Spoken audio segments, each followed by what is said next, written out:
Lalu bagaimana cawe-cawe Jokowi berpengaruh terhadap elektabilitas bakal capres? Kita bahas bersama peneliti senior Litbang Kompas, Yohan Wahyu, bergabung juga tenaga ahli utama KSP, Johannes Joko. Selamat petang, Mas Yohan, selamat petang, Mas Joko. Selamat Selamat petang petang, Mbak Livi. Livi, selamat petang Mas Yohan. Selamat petang, Mas. Saya ke Mas Yohan dulu ya. Mas Yohan, ini kalau kita bilang kinerja dan loyalitas pemilih terhadap calon yang didukung Jokowi, gambarannya seperti apa surveinya? Ya, survei kami memang ada variabel yang coba kita uji ya, sejauh mana efek Pak Jokowi itu terkait potensi elektoral capres di 2024 gitu ya. Ada dua variabel yang kita uji. Yang pertama itu soal dukungan, yang kedua itu dari sisi aspek keberlanjutan. Jadi yang pertama soal dukungan itu, jika tiga nama, kami mengacu ke tiga nama yang meraih elektabilitas tertinggi gitu ya. Jika tiga nama ini diusung atau didukung oleh Pak Jokowi, kita masing-masing tanyakan ke responden secara terpisah, apakah Anda memilih siapa dari tiga nama itu yang akan Anda pilih. Dari tiga nama itu, ketika masing-masing ditanyakan ketika akan didukung Pak Jokowi atau di endorse Pak Jokowi, itu masing-masing mengalami peningkatan gitu ya. Pak Ganjar mengalami peningkatan jika Pak Ganjar di endorse Pak Jokowi. Pak Prabowo juga mengalami peningkatan dari baseline tiga paslon yang kita head to head kan gitu. Demikian juga dengan Pak Anies mengalami peningkatan jika Pak Anies itu di endorse oleh Pak Jokowi. Jadi pertanyaan itu untuk menguji apakah Pak Jokowi itu punya efek gitu ya ketika endorsement beliau itu ke salah satu capres. Dan dari tiga nama itu yang masing-masing mengalami peningkatan jika di endorse Pak Jokowi, ini memberikan sinyal memang endorsement Pak Jokowi itu punya dampak gitu ya secara elektoral kepada tiga masing-masing capres. Sementara variabel kedua adalah soal keberlanjutan.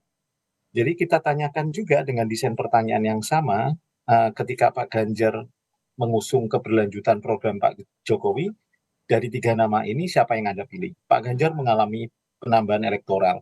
Hal yang sama juga kita tanyakan ke Pak Prabowo, jika Pak Prabowo melanjutkan program-program Pak Jokowi, dari tiga nama ini siapa yang dipilih? Dan juga termasuk ke Pak Anies gitu ya. Ini menandakan variabel keberlanjutan itu juga menjadi efek secara elektoral akan berdampak pada Yes. siapa saja yang membawa isu keberlanjutan ini, Rosi. Oke.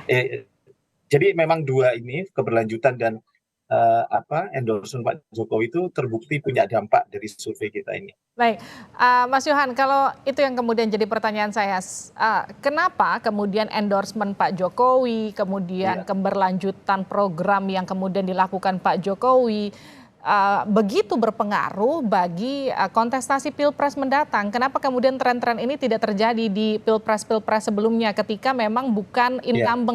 incumbent yang berkontestasi? Ya. Yang pertama mungkin dari sisi rating approval publik ya terhadap kinerja pemerintah.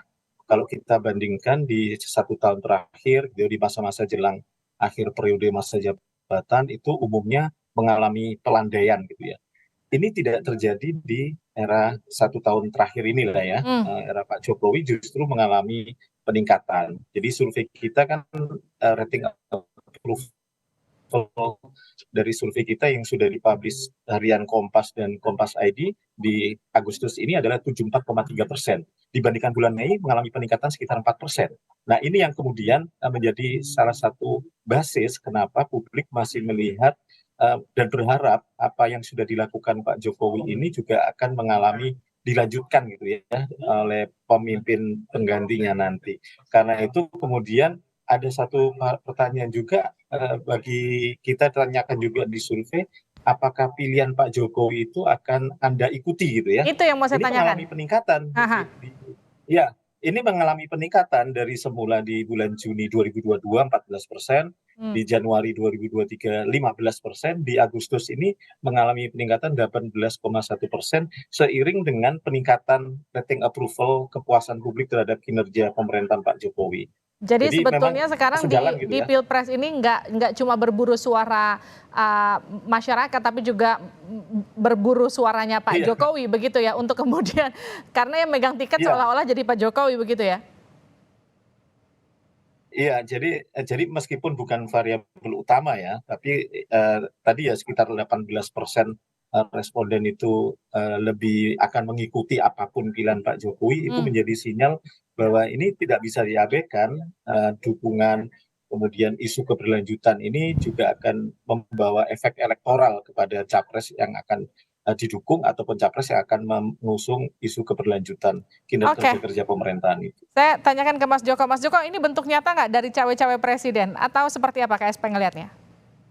Yang pertama tentu ini Mbak Livi kami mengucapkan terima kasih kepada survei-survei yang dikeluarkan oleh berbagai lembaga, khususnya Litbang Kompas, yang selalu konsisten untuk mengawal, memberikan pandangan objektif dan kritis, sehingga seluruh hasil-hasil survei itu selalu kami gunakan sebagai acuan dan referensi untuk kami memperbaiki kinerja terus-menerus, Mbak. Terutama di kantor staf presiden itu selalu menjadi acuan kami. Yang kedua tentu kita berterima kasih Mbak kepada masyarakat bahwa masyarakat hari ini memberikan tingkat kepuasan yang terus-menerus naik sejak Oktober 2022 yang waktu itu karena kenaikan BBM kepuasan turun lalu dari Oktober sampai hari ini terus naik. Ini menandakan bahwa sebenarnya masyarakat itu betul-betul merasakan Mbak program-program yang dilakukan oleh pemerintahan Presiden Jokowi. Jadi tanpa harus cawe-cawe sebenarnya Mbak seperti yang Mbak Livi tanyakan tadi, Hmm. sebenarnya masyarakat itu sudah merasakan hal-hal apa saja yang sudah dilakukan oleh Presiden Jokowi, oleh pemerintahan ini dalam menjawab berbagai situasi yang ada, dalam mengambil peluang-peluang yang sudah tersedia, terutamanya dalam situasi global hari ini. Karena bagaimanapun juga, Mbak, dalam pidato Presiden kemarin, pidato kenegaraan, bahwa Presiden dengan sangat tegas sekali, Mbak, menyatakan bahwa beliau tidak akan cawe-cawe, Hmm. terutama dalam elektoral gitu. Tapi kalau dalam memastikan keberlanjutan program-program pembangunan, memastikan Yes. bahwa bagaimana Indonesia bisa mengambil peluang, tentu itu yang akan dilakukan oleh Bapak Presiden. Karena bagaimanapun juga beliau adalah kepala negara, bagaimanapun juga tahun ini adalah tahun politik, stabilitas politik harus dijaga, dan Oke. itulah tugas dan tanggung jawab Presiden Jokowi sebagai penanggung jawab nasional politik, stabilitas politik nasional. Baik. Itu. Mas Joko, tapi kalau terkait kesinambungan, apa saja prioritas dari program kerja yang Presiden harapkan dilanjutkan pemerintahan selanjutnya? Ya, kita mengacu Mbak dari peluang yang ada kan kita punya dua peluang ini Mbak hari ini. Hmm. Peluang bonus demografi dan juga peluang kepercayaan dunia internasional.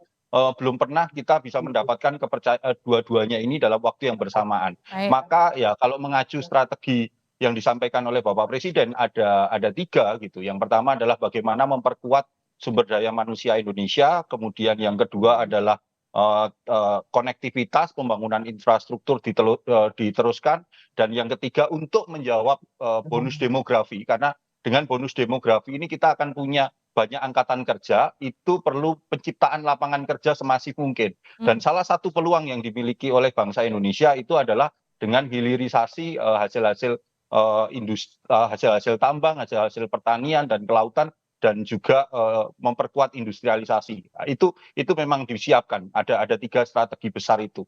Dan tentunya peluang kepercayaan dunia internasional ini harus betul-betul kita pakai, Mbak, dalam 1 tahun sisa masa pemerintahan ini.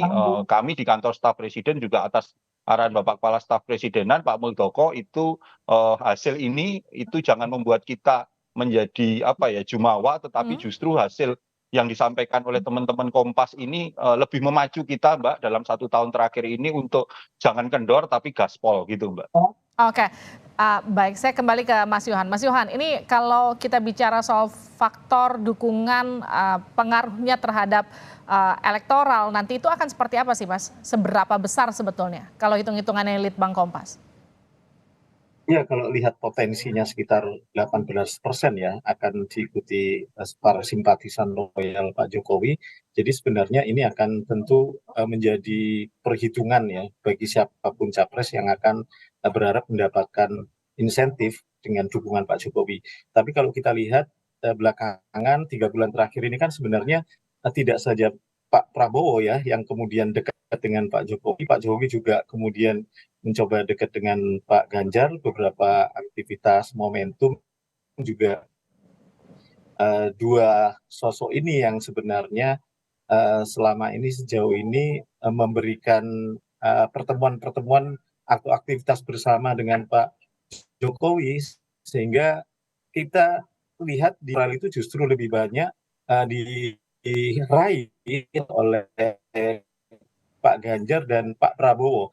Sementara Pak Anies relatif tidak begitu lonjakannya, pertambahan insentif elektoralnya tidak begitu setinggi Pak Prabowo dan Pak Ganjar. Hal ini tidak lepas dari isu keberlanjutan tadi, variabel kedua. Yes. Kita tahu variabel kedua ini lebih melekat dan lebih dimainkan selama ini oleh Pak B. Lebih kita lihat kenapa Pak Jokowi begitu, kalau tadi pertanyaan Livi dibandingkan era dulu tidak begitu masif, karena kalau kita lihat ya aktivitas politik Pak Jokowi memang lebih aktif ketika terkait isu-isu elektoral ya, dengan narasi akan cawe-cawe, misalnya menyebutkan pemimpin penggantinya nanti berambut putih di beberapa momentum itu menjadi narasi yang tidak bisa publik kemudian lepas, dan itu terkait kontestasi 2024 gitu ya. Hal ini mungkin berbeda di era masa akhir periode Pak SBY yang tidak begitu momentum-momentum seperti itu kan tidak begitu kuat gitu ya, yang kemudian dibaca oleh publik. Selain soal juga bagaimana relasi kekuatan media, sosial media tidak begitu sekencang saat ini ketika di era masa periode akhir masa Pak SBY. Jadi variabel momentum Pak Jokowi banyak mengeluarkan statement yang tidak bisa dilepaskan terkait narasi elektoral, itu sedikit banyak memberikan penguatan Oke.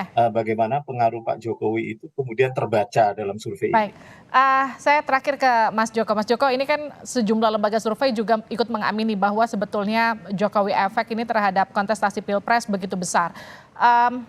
Ini nggak bisa juga dilepaskan dari tudingan cawe-cawe yang meskipun Pak Jokowi juga sudah menolak ini secara tegas begitu.